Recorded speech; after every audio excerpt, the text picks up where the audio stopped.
donc c'est donc Valtteri Bottas qui remporte le Grand Prix du Japon, il marque 25 points, le pilote, bon il se rapproche un peu de Lewis Hamilton, il est plus qu'à 64 points, oui c'est ça, 64 points du coup si je sais bien compter. Du coup il reprend, il a repris 9 points, bon évidemment honnêtement il reste 4 courses, même s'il gagne les autres courses et que Hamilton finit deuxième, Hamilton est quand même champion, même si Hamilton finit troisième d'ailleurs. À chaque fois, Hamilton sera quand même champion, donc je vois mal comment Hamilton ne peut pas gagner ce titre cette saison. En tout cas, ça a dû lui faire du bien de gagner ce Grand Prix à Bottas, vu que ça faisait quand même depuis Azerbaïdjan qu'il n'avait pas gagné, donc ouais, il s'est passé pas mal de trucs entre-temps, dont des consignes de course contre lui, donc bon, ça lui fait du bien au moral, je pense, et c'est bon pour lui.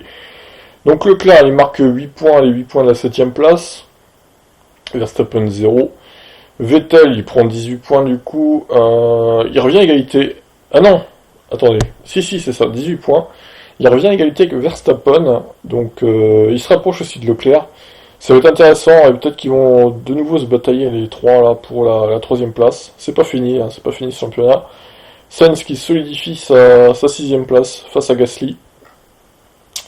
Gasly qui a marqué que 4 points, Albon 12, du coup, Ricciardo 6 points, mais on sait entre guillemets, on sait pas encore ce que ça va donner.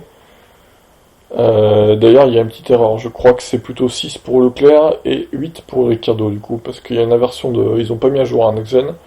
Bon, c'est pas très grave, de toute façon, ça se trouve, ça va encore bouger avec les pénalités de Renault.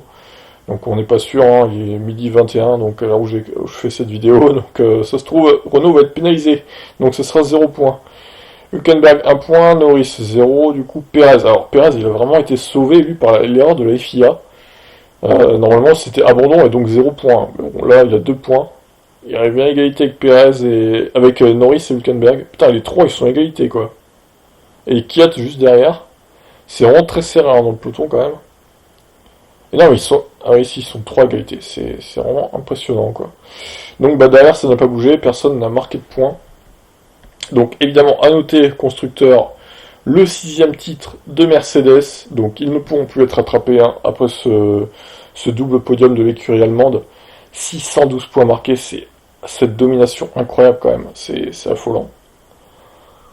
Donc Ferrari, je pense que Ferrari ne pourront plus être rattrapés, peut-être mathématiquement peut-être que si, mais honnêtement sur le papier ils pourront plus être rattrapés par Red Bull, hein. Ils ne pouvaient plus l'être depuis longtemps je pense.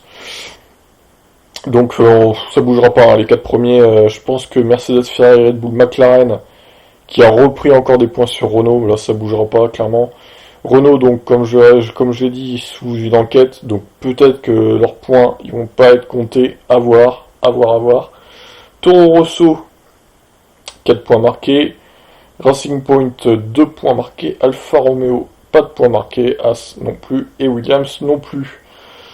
Donc Racing Point, à voir s'ils vont regagner des points suite à la pénalité. Si oui, ils pourront se rapprocher de Toro Rosso. Sinon, bah, ça va être compliqué. Je pense que c'est quasi joué hein, chez les constructeurs aussi.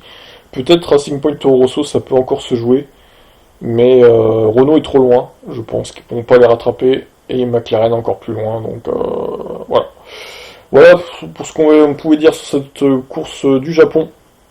Et il y a limite plus de buzz en dehors que dedans, que pendant la course. Donc voilà. Je vous laisse. N'hésitez pas à réagir en commentaire. Ciao.